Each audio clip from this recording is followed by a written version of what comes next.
주님의 평화가 함께하기를 축복합니다.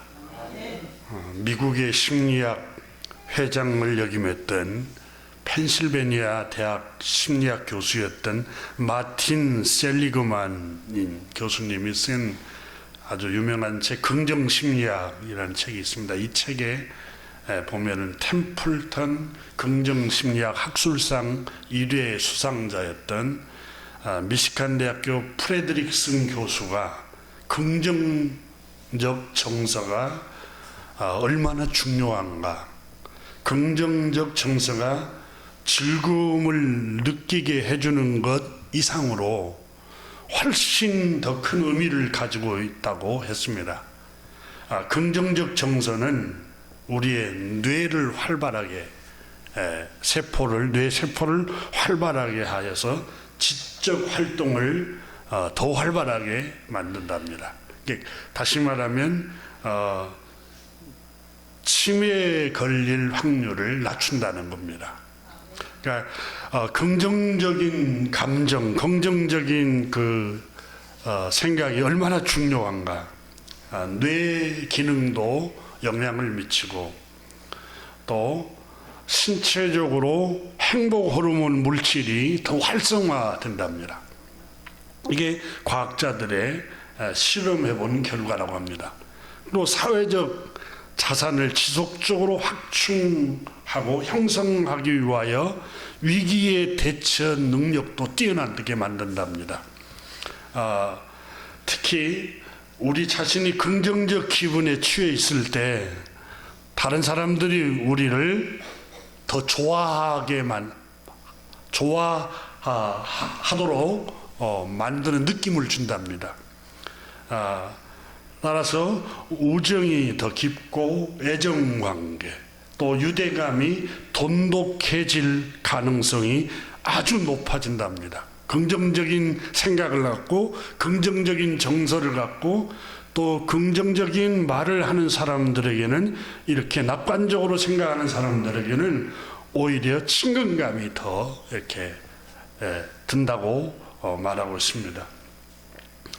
그렇지 않습니까, 여러분? 낙관적인 생각을 하게 되면은 상대방의 안색을 읽으면 우리가 즐거운 일이 있구나. 또 수심이 가득 찬 보면은 요즘 안색이 좀 안 좋은 것 같은데 무슨 근심이 있냐고, 이런 생각 우리가 금방 알아볼 수 있지 않습니까?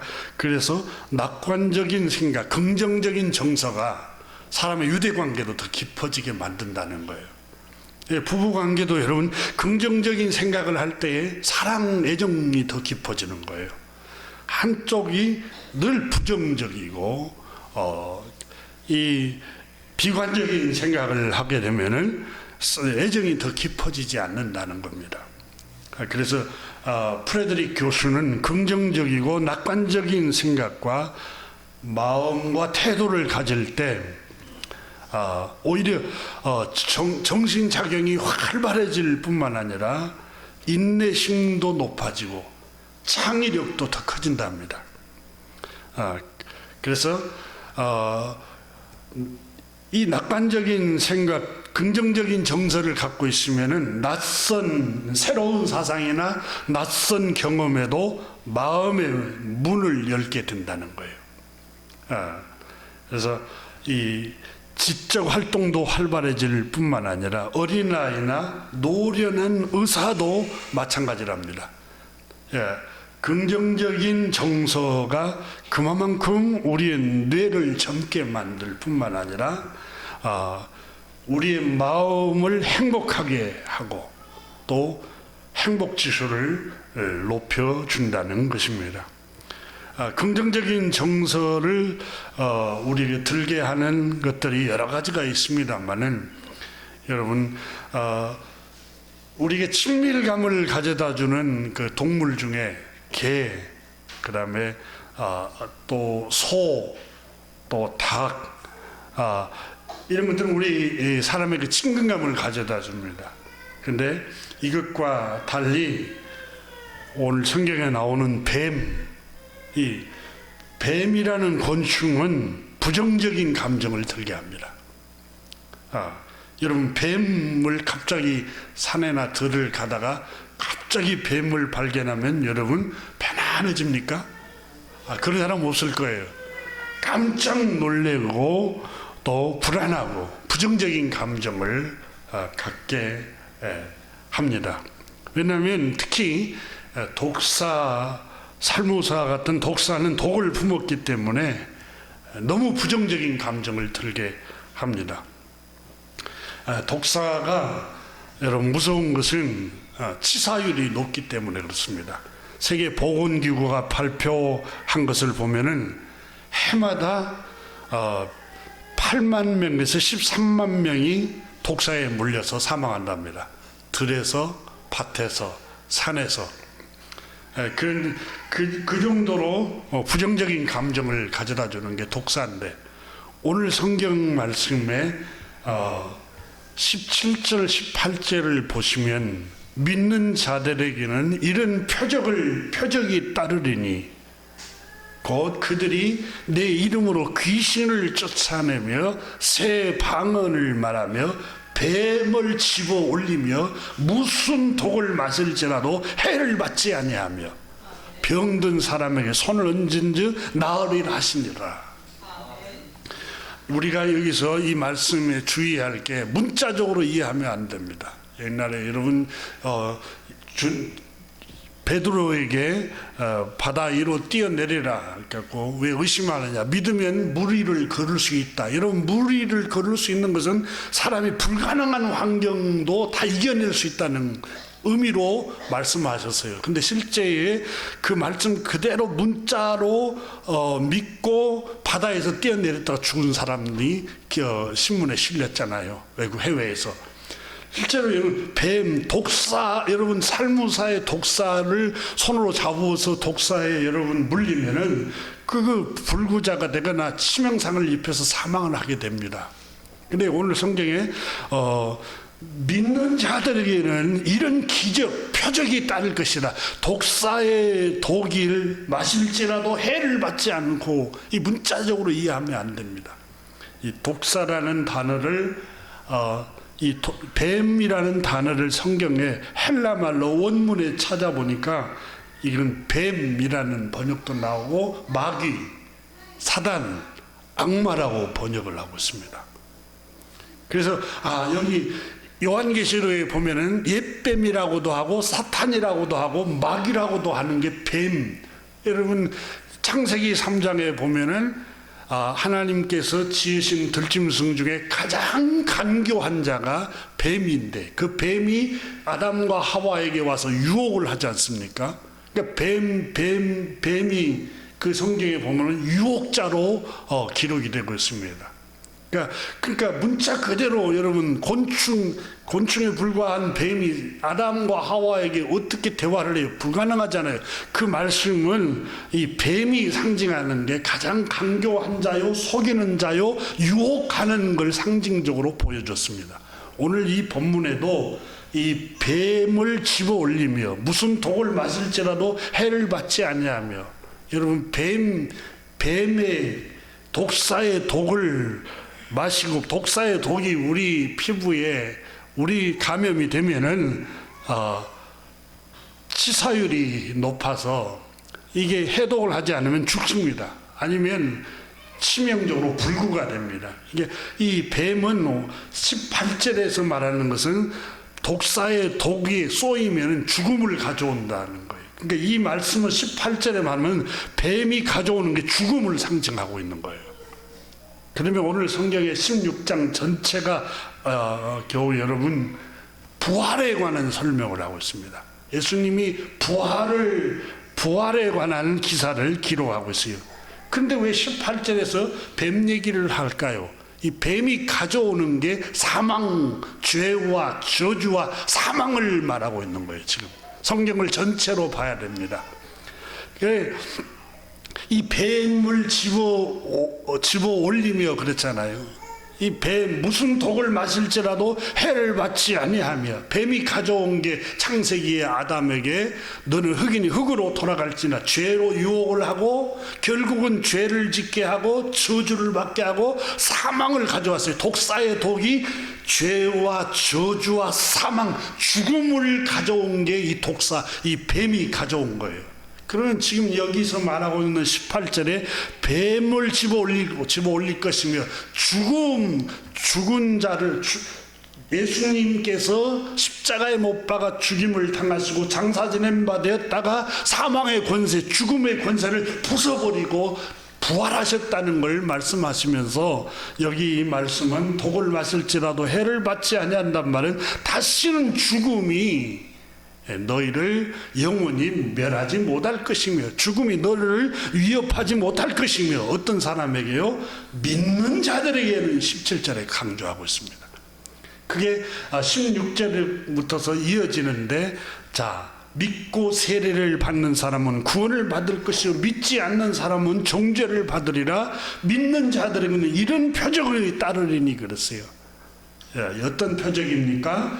바로 귀신을 쫓아내고 또 뱀을 집어 올리고 뱀의 독이 우리를 쏠지라도 그것들에게 해를 받지 않고, 오늘 본문 말씀에, 자, 그러면 16장 전체를 한번 잠깐 보죠. 1절부터 8절에 나오는 말씀은 막달라 마리아와 야고보 어머니 마리아와 살로메가 예수님께서 십자가에 못 박혀 죽임 당하시고 무덤에 묻힌 지 3일째 되는 아침에 예수님의 시체에 향료를 발라드리기 위해서 예수님 무덤을 찾아갔습니다. 찾아갔는데 그들은 슬픔에 젖어 있었고 두려움에 젖어 있었습니다. 그래서 예수님의 시체가 있는 그 무덤에 가서 향품을 사가지고 발라주려고 갔는데, 가면서 이런 생각을 했어요. 그 예수님 무덤의 큰 돌무덤, 우리는 여러분 땅 속에 묻지만은 그게 유태인들은 바위 굴을 파가지고 시체를 넣고 거기에 돌무덤으로 막아놨어요. 예수님도 새 무덤을 그렇게 시체를 놓았는데, 돌을 누가 굴려줄, 무덤을 들어갈 수 있도록 돌을 누가 굴려줄 수 있는 자가 있을까 하고 의아했는데, 가보니까 돌이 굴러져 있고 무덤이 열려 있어서 향품을 들고 들어갔는데 예수님의 시체는 보이지 않고 앉아있는 한 청년이 있었습니다. 그리고 그 청년의 모습으로 주의 천사가 나타나서 말씀을 합니다. 오늘 성경에 6절에 말씀하고 있죠. 5절에 보니까 4절에는 벌써 돌이 굴려져 있었고 5절에는 흰옷 입은 한 청년이 우편에 앉아 있었고, 그 청년이 이르되, 흰옷을 입었단 말은 천사였던 것 같아요. 그리고 6절에 보니까 놀라지 말라, 너희가 십자가에 못 박히신 예수, 나사렛 예수를 찾는구나. 그가 살아나셨고 여기 이 무덤에, 이 죽음의 장소에, 묻힌 장소에 계시지 아니하니라.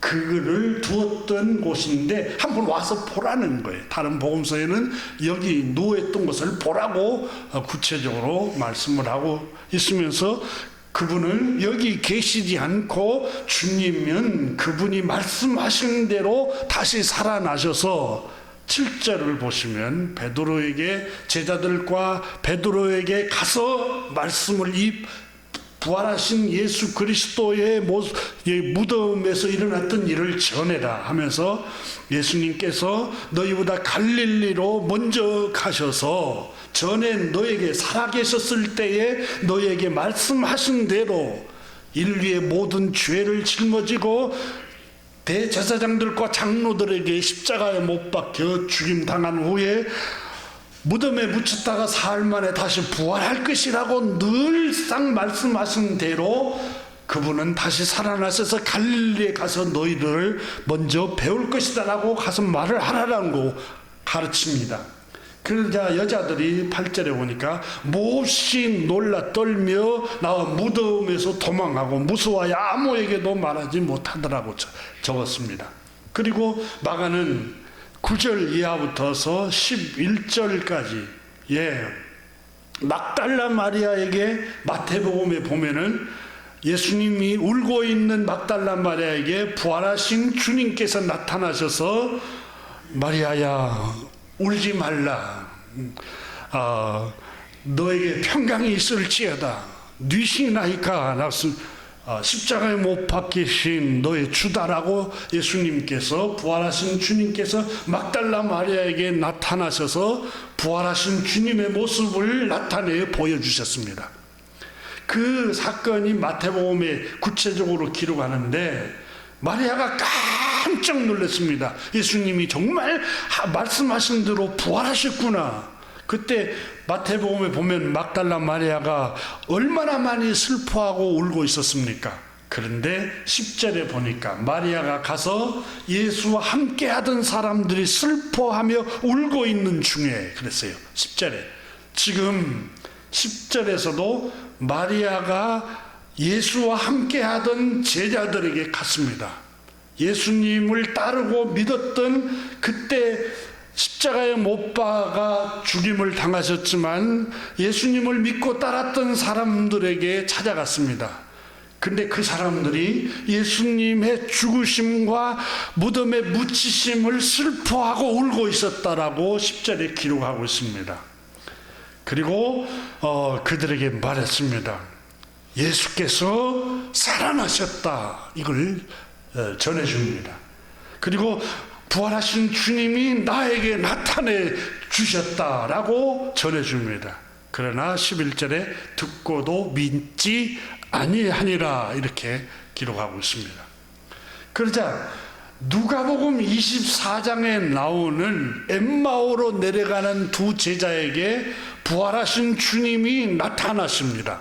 그걸 아주 장황하게 누가복음 24장에는 기록을 하고 있는데 두 절로 요약을 해서 마가가 기록합니다. 12절을 보십시오. 그 후에 그들 중 두 사람이 걸어서 시골로 내려갈 때에 예수께서 다른 모양으로 그에게 나타나시니 부활하신 주님께서 다른 모습으로 나타나셨다는 겁니다.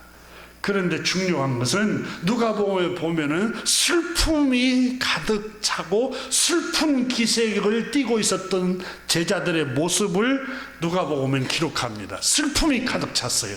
왜 그렇습니까? 예수께서 죽으셨기 때문에 십자가에 못 박아 죽임을 당하시고 인류를 구원하러 오신 구세주인 줄 알았는데 십자가에 못 박혀 힘없이 대제사장과 장로들에게 잡혀서 죽임을 당하는 걸 보고 실망하고 슬픔에 빠져 있었습니다. 그런데 그 슬픔에 빠져 있는 제자들에게 두 제자에게 부활하신 주님이 나타나셔서 그들에게 말씀을 모세의 율법과 시편 예언서에 있는 말씀을 풀어서 그들이 왜 예수께서 십자가에 못 박아 죽임을 당하시고 사흘 만에 부활하셨어야만 했는가에 관해서 그들에게 상세하게 설명해 준 것이 누가복음 24장에 나오는 말씀을 12절 13절에서 마가가 기록을 하고 있습니다.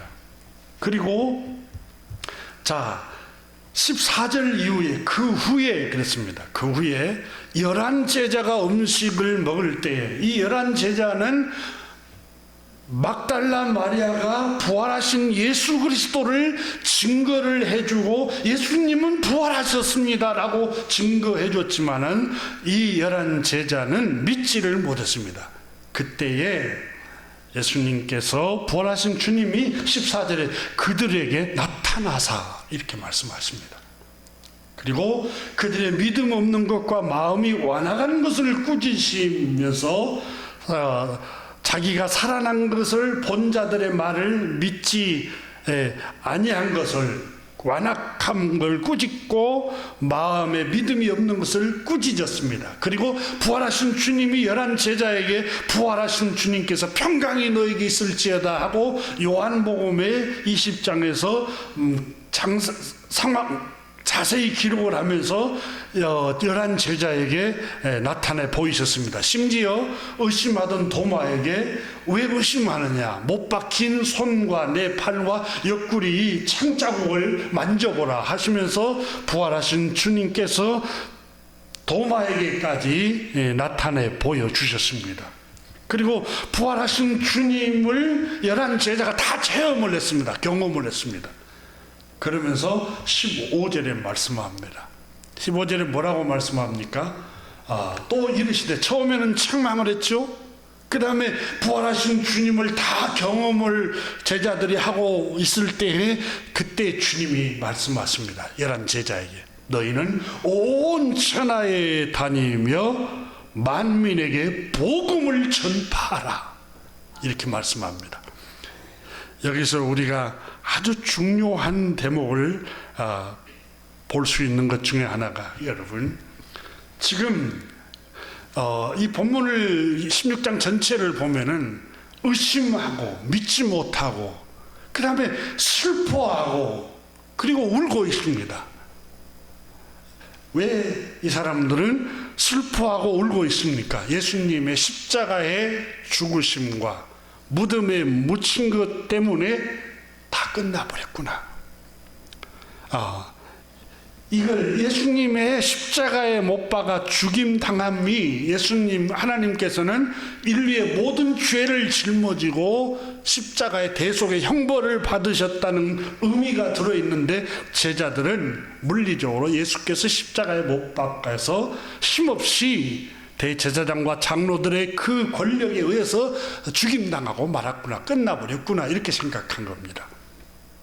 그런데 예수님께서 말씀하신 대로 사흘 만에 부활하신 거예요.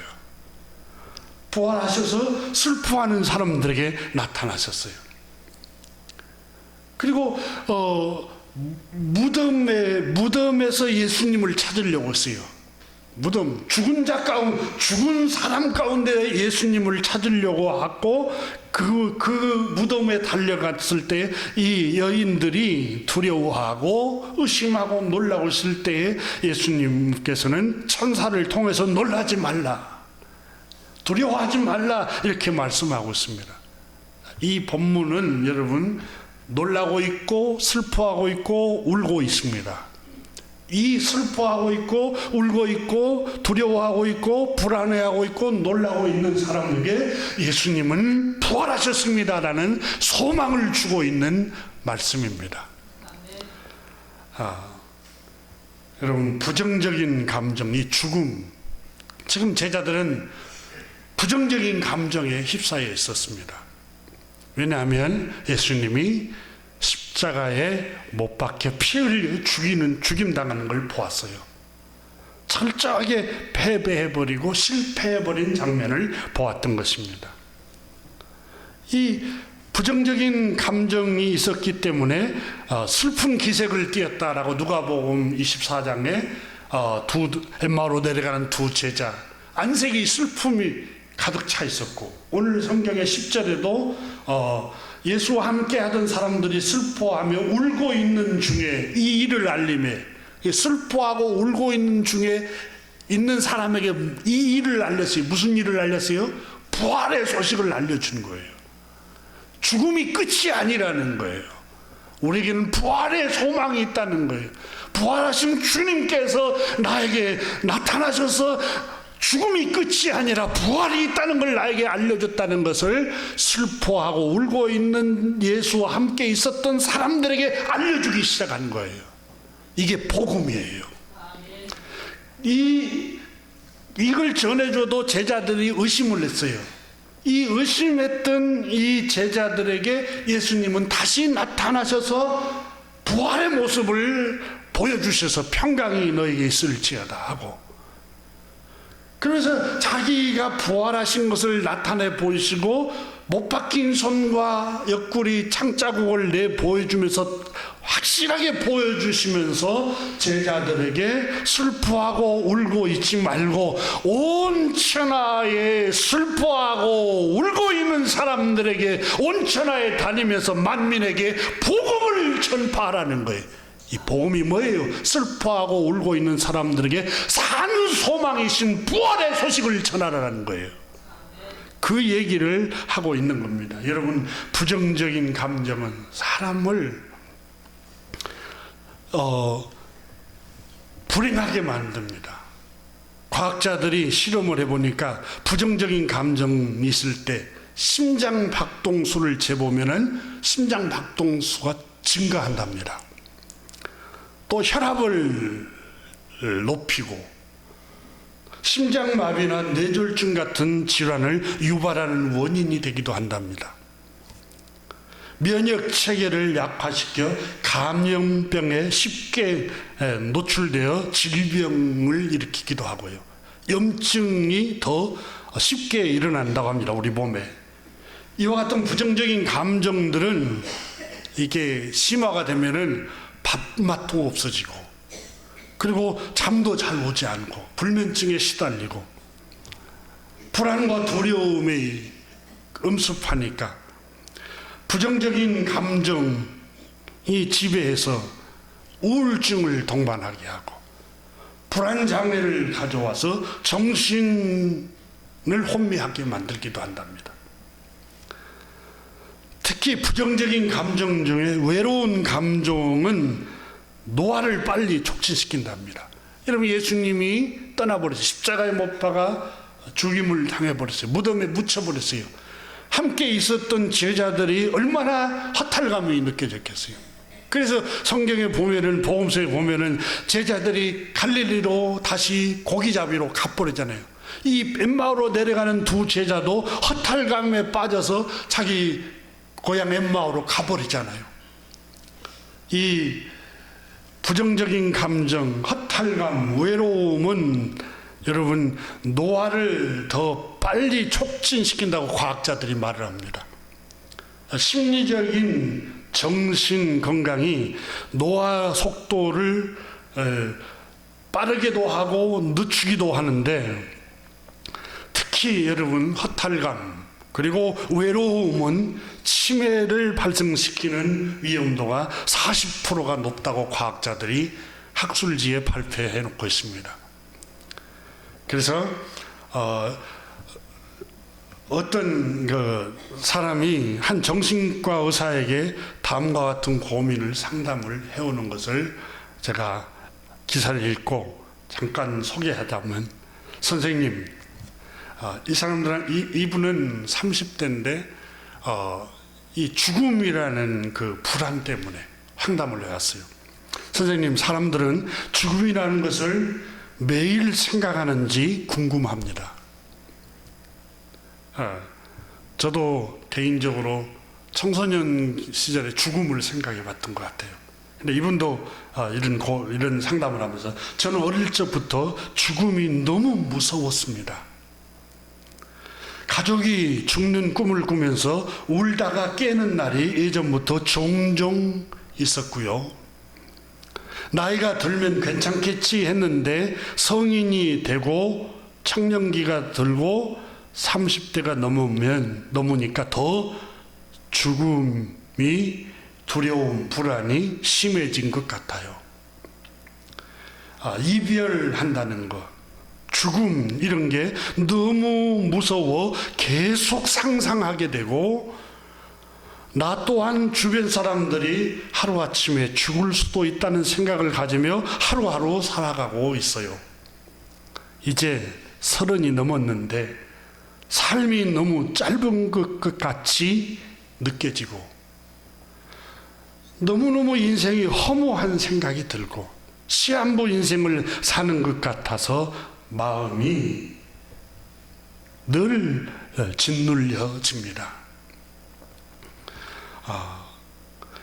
이런 고민은 누구나 다 사람이 드러내고 말을 못하지만 이런 번민을 하고 살아갑니다. 죽음에 대한 불안, 히브리서 2장에 나옵니다.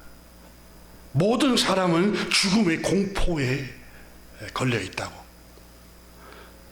독사의 독이 뭡니까? 오늘 본문에 죽음, 사망을 말하고 있습니다. 이 죽음과 사망, 독사의 동, 이 불안을 어떻게 극복하느냐 하는 문제입니다.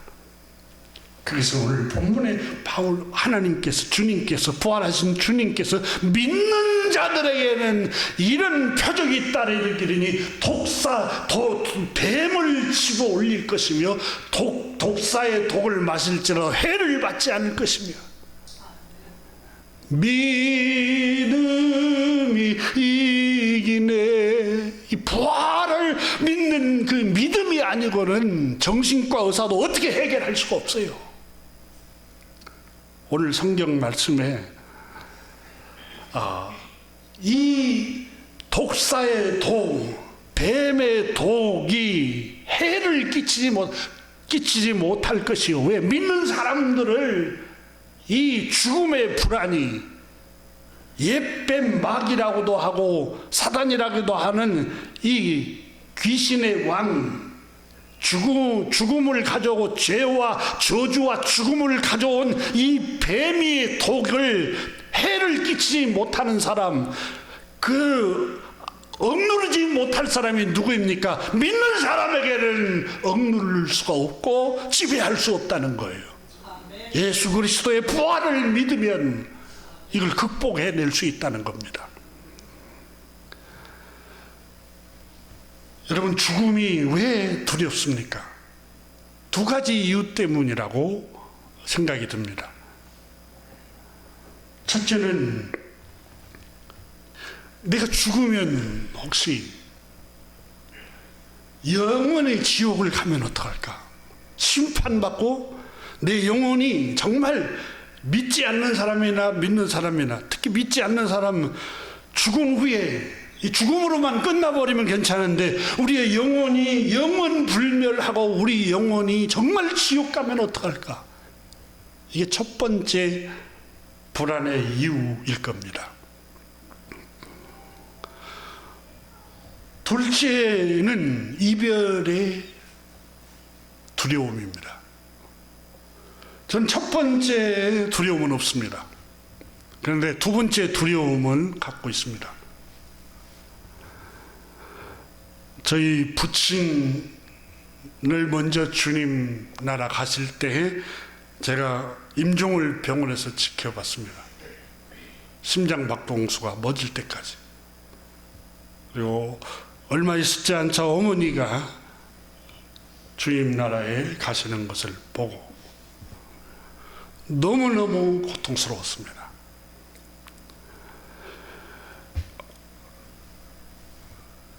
심지어 이 고통이 너무 심해서 일상생활이 힘들어서 따라가고 싶었습니다. 남은 가족도 생각도 않고 나도 같이 가고 싶다. 계속 며칠 몇 날 동안 너무너무 사랑했고 너무너무 아끼고 존경했던 부모님, 너무너무 고통스러웠습니다. 성령 하나님께서 은혜를 주셔서 부활의 소망이, 하나님의 말씀인 이 부활의 소망이 나를 붙들어 줬습니다. 저 천국에 가서 만날 수 있지. 근데 이 헤어짐, 이제 다시는 볼 수 없다는 이 불안, 이 두려움, 이게 고통스러운 거예요. 여러분 생각해 보십시오.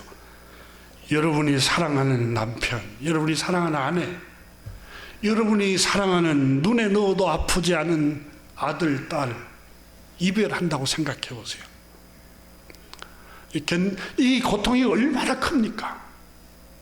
여러분, 우리 내려오는 말 있잖아요. 부모 죽으면 청산에 묻어버리지만 자식 죽으면 청산에 못 묻는다고 그래요.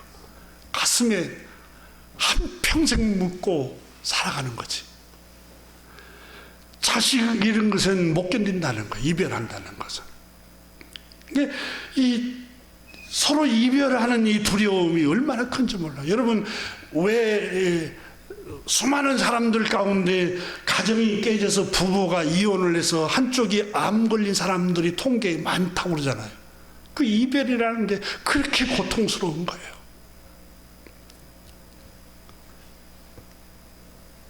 엄마 아빠와 이별을 하고 사랑하는 부부가 이별을 하고 아들과 이별을 하고 딸과 이별을 하고 형제 자매가 서로 이별을 할 때 여러분 국가적으로 위기가 와서 아이들이 세월호로 인해서 생명 이별을 하고 저 서울 한복판에서 짓밟혀서 자식과 이별을 하는 그 부모, 또 비가 많이 와서 사람을 구해러 왔다가 거기에 구명조끼도 입지 않고 거기서 사망했던 그 어머니, 여러분 자식을 잃어버린 어머니가 정신을 다 잃어버리잖아요. 이렇게 고통이 커요. 자식 잃은 고통이. 누가 뭐라 해도 그 사람보다 더 큰 고통을 앓고 살아간 사람은 없어요. 그걸 견뎌내는 힘이 뭡니까? 정신과 의사로도 불가능해요. 오늘 성경에 이 슬픔에 빠져 있고 절망에 빠져 있고 울고 있고 낙담과 좌절 속에 있는 이 사람들을 일으키는 게 뭡니까? 예수 그리스도의 부활입니다. 부활. 이 부활의 소망이 아니고는 이 죽음의 불안과 이 이별의 고통을 이겨낼 자가 없습니다. 저는 우리 주님 예수 그리스도의 부활을 믿습니다. 하지만 혹시 제가 믿음이 없다고 할지라도, 없었더라면 사상적으로라도 이 부활 신앙이 있어야만 된다고 생각해요. 이념적으로라도.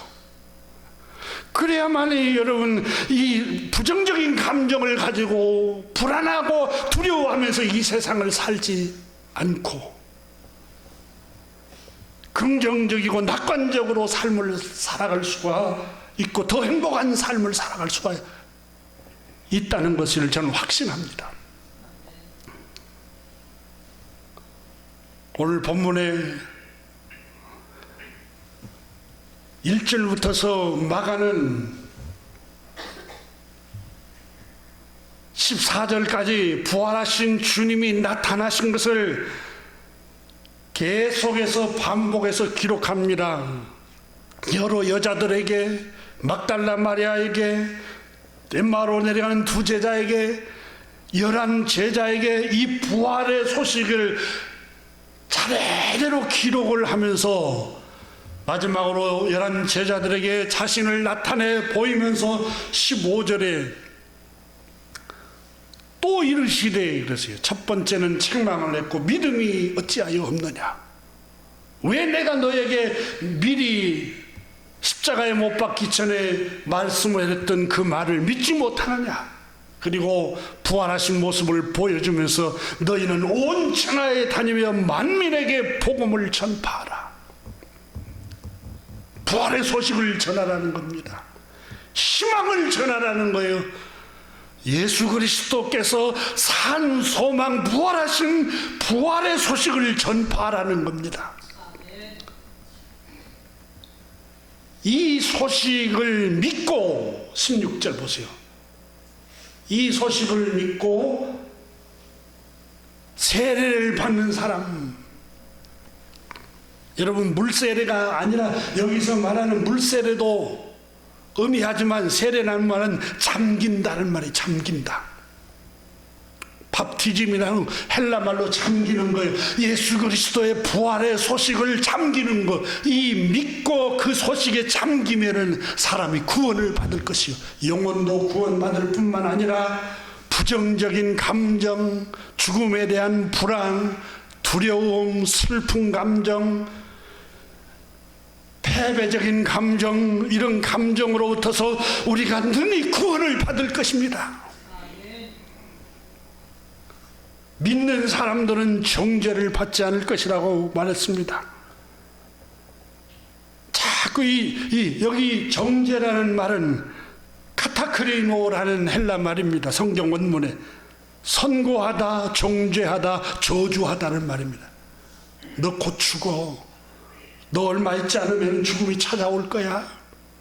너 얼마 있지 않으면 사랑하는 사람하고 이별할 수밖에 없어. 끊임없이 뱀이 우리 마음속에 들어와서 정죄를 하고 선고를 하고 저주를 하고 유혹을 합니다.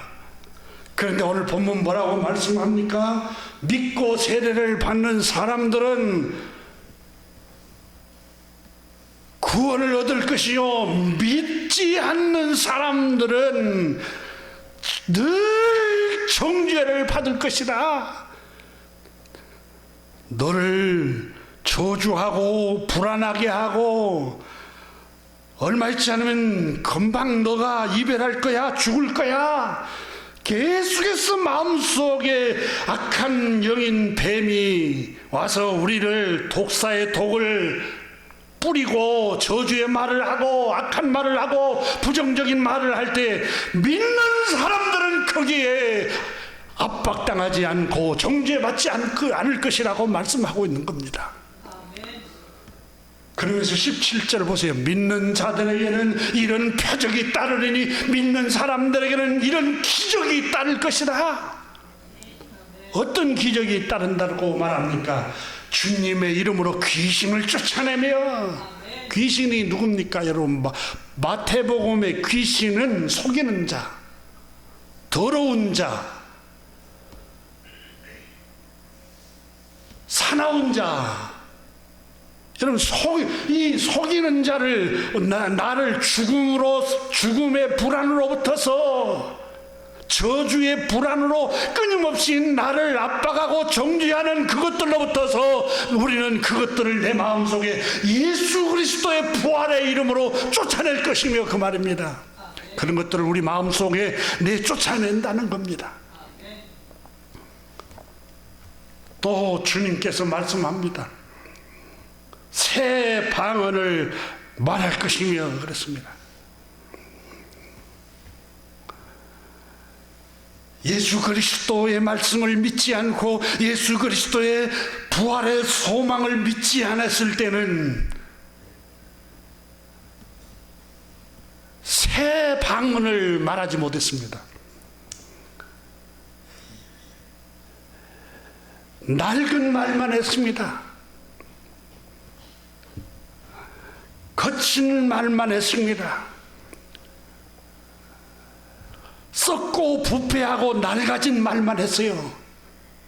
저주하는 말, 비방하는 말, 수군거리고 비웃고 조소하고 헐뜯는 말만 했어요. 예수 그리스도의 말씀을 믿고 예수 그리스도의 부활의 소망을 믿는 사람들에게는 표적이 따를 것입니다. 어떤 표적입니까? 새 방언을 말할 것입니다. 여기서 말하는 말씀을 기억해야 합니다. 한국 교회, 잘못된 교회에서 기도하다가 따따뚜따뚜따 이런 방언의 말이 아닙니다. 여기서 말하는 방언은 새로운 말을 할 것이다. 신선한 말을 할 것이다. 용기를 주는 말, 시원하게 우리 마음을 시원하게 하는 말을 할 것이다. 영혼을 소생시키는 말을 하게 될 것이다. 힘이 되어주는 말, 용기를 주는 말, 일으켜 세워주는 말, 내 마음을 북돋주는 말, 슬퍼하고 울고 있는 나에게 울지 마라, 두려워하지 말아라, 주님이 다시 살아나셨어, 이렇게 산 소망의 말을 할 것이다. 예수 그리스도의 부활을 믿는 사람들에게는 표적이 따르리니 새로운 말을 할 것이라는 겁니다. 바울 선생은 고린도 전서에 은사를 소개하면서 방언을 얘기를 합니다. 방언은, 기도하면서 나오는 방언은 아무 유익이 없다고 말씀하셨어요. 서로 알아듣게 하는 말이라야 공감을 하고 이해도 하고 유익이 있지, 나만 기도하다가 이야기하는 방언은 하나님께 기도는 되지만 사람에게는 덕을 끼치지 못하고 아무 유익이 없다고 그랬어요.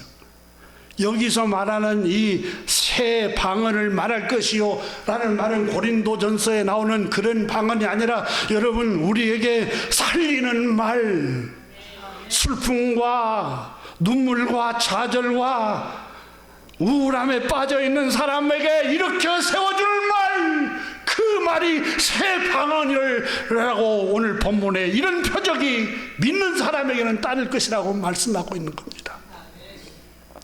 여러분, 기도하다가 방언 못해도 아무 상관없어요. 괜찮아요. 믿는 사람에게는 사람을 살리는 말을 해야 돼요.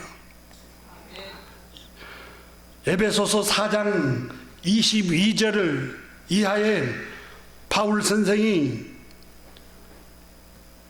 새 번역 성경이나 공동 번역에 보면, 여러분은 지난날에 옛 생활 방식에 얽매여서 허망한 욕정을 따라 살다가 썩어 없어질 옛사람을 벗어버리십시오. 마음의 영을 새롭게 하여 하나님 말씀을 따라 참됨과 의로움과 거룩함으로 지으심을 받아 새 사람을 입으십시오. 거짓을 버리고 각각 이웃과 더불어 참된 말을 하십시오. 이게 새 방언이에요. 화를 내더라도 죄는 짓지 마십시오. 해가 지도록 노여움을 품고 있지 마십시오. 악마에게 틈을 주지 마십시오. 나쁜 말은 입 밖으로 내지 말고 덕을 세우는데 필요한 말이 있으면 적절한 때에 해서 듣는 사람에게 은혜를 끼치는 말을 하십시오. 성령 하나님을 슬프게 하지 마십시오. 모든 악독과 격정과 분노와 소란과 욕설은 모든 악의와 함께 내버리십시오. 서로 친절하게 하며 불쌍히 여기며 하나님께서 그리스도 안에서 여러분을 용서하신 것 같이 서로 용서하는 말을 하십시오. 우리 구주 예수 그리스도의 부활의 소망을 믿는 사람들은 이와 같이 날마다 순간순간 새롭게 변화를 받아야 한다는 것입니다. 그래서 새 마음, 새로운 생각을 품고 신선한 말, 사람의 영혼에게 힘을 주고 위로를 주고 평안을 끼치고 확신을 주는 말을 하라는 것입니다. 유혹의 욕심을 따라 썩어져가는 구습을 따르는 옛사람의 악한 습성을 버리십시오. 이것이 부활하신 우리 구주 예수 그리스도를 믿는 부활신앙의 능력이라는 겁니다. 바울 선생은 골로새 교회에 보낸 서신에서도 예수 그리스도의 말씀과 부활을 믿는 그리스도인들은 누구입니까? 골로새 교회 성도 여러분, 예수 그리스도의 부활을 믿는 사람들이 누구입니까? 그 사람은 옛사람을 벗어버리는 사람들입니다. 옛 행실을 벗어버리는 사람들입니다. 낡은 말, 부패하고 썩어지는 말을 버리고 거짓을 버리는 사람들입니다.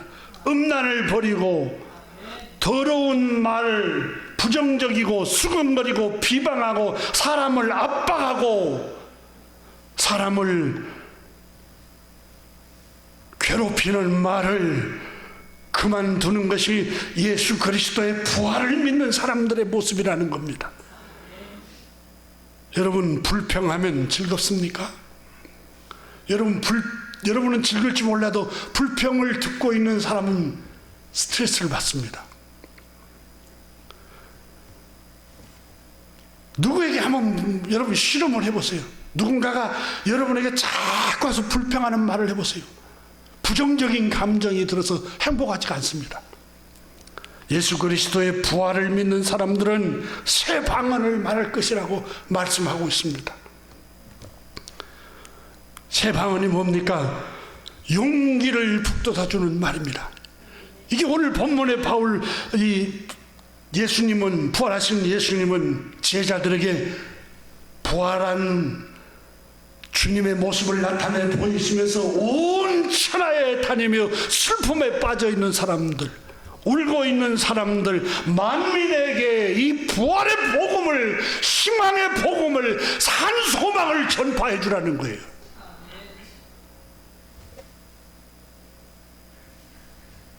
그리하면 오늘 본문 말씀에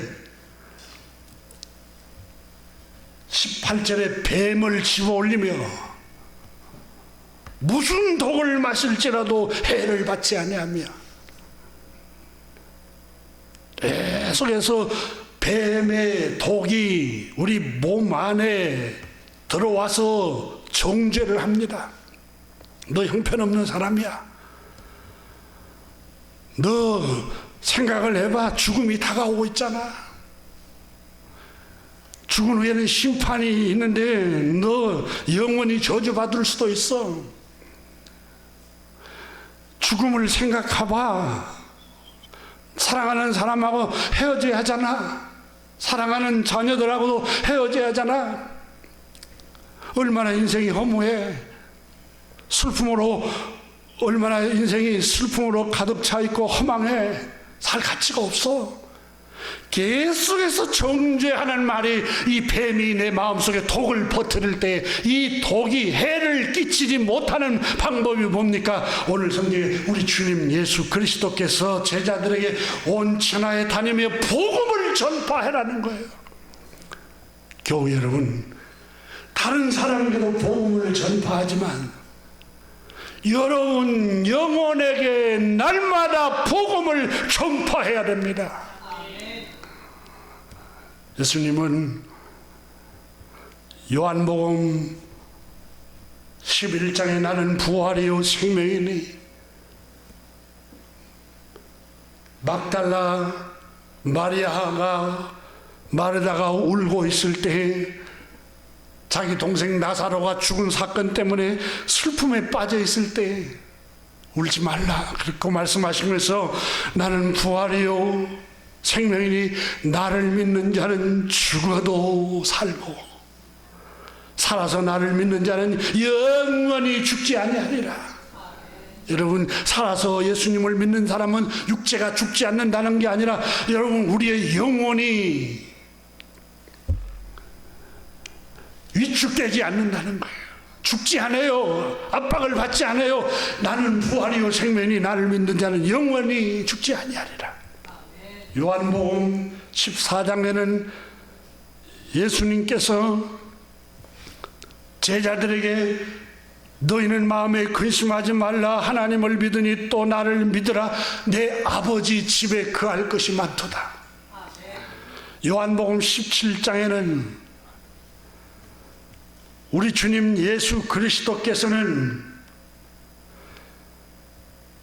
17장 11절에 이렇게 기록합니다.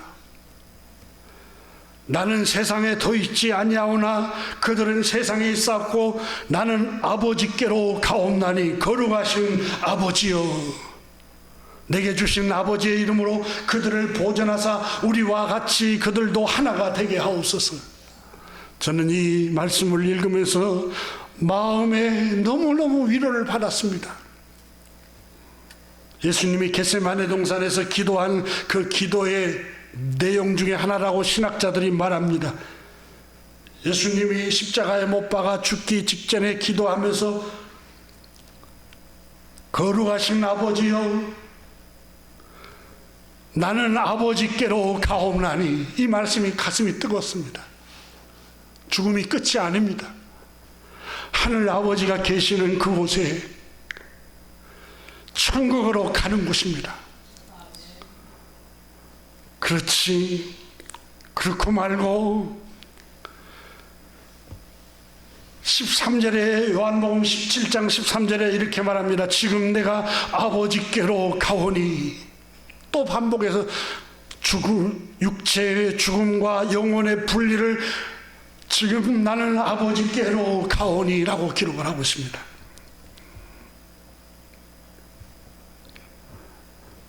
너무너무 위로의 말씀이 기록이 되고 있습니다.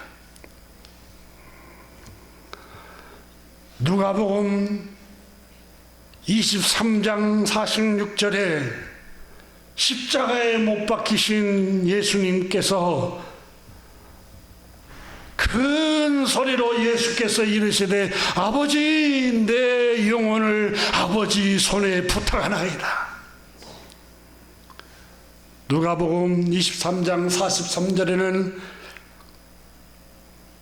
오른편 강도가 신앙을 고백할 때 십자가에 못 박아 죽임을 당하고 낙담하고 죽어가고 있을 때 내가 진실로 너에게 이르노니 오늘 내가 나와 함께 낙원에 있으리라. 이 낙원은 헬라 말로 파라데이소스, 천국, 기쁨의 동산, 낙원, 행복의 장소라고 우리말로 번역하고 있습니다. 주님은 오른편 강도에게도 낙심하지 마십시오. 오늘 당신은 나와 함께 영원한 천국에 들어갈 것입니다. 오늘 본문 말씀합니다. 믿는 자들에게는 예수 그리스도의 말씀과 예수 그리스도의 부활을 믿는 사람들에게는 이런 표적이 따를 것입니다. 귀신을 쫓아낼 겁니다. 새 방언을 말할 것입니다. 뱀을 집어올릴 것입니다.